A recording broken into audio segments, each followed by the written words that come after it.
नुआपड़ा जिलापाल जिलार अधिकारी एवं कर्मचारी मानक साधुतार शपथ पाठ कराइले। साधुता सच्चोरता और सत्यनिष्ठार सहित समस्ते आईन अनुपालन करने जिलापाल नुआपड़ा जिलापाल मधुसूदन दास समस्त जिलास्तरीय अधिकारी एवं अन्यान्य अधिकारी मानक दुर्नीति निवारण सप्ताह पालन अवसर नागरिकों साधुतार शपथ पाठ कराई।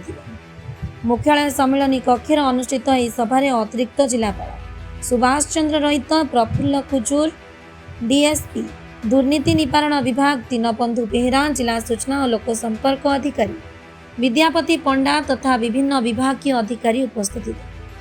जिलापाल जिलार समस्त अधिकारी एवं कर्मचारी मानक साधुता सच्चोरता और सत्यनिष्ठा सहित आईन अनुपालन करी कर्तव्य संपादन करने आह्वान देइछथि।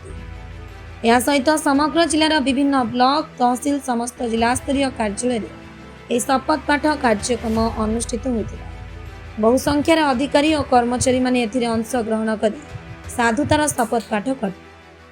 नुआपड़ा जिलूर ओम प्रकाश चौधरी रिपोर्ट साई सत्य न्यूज।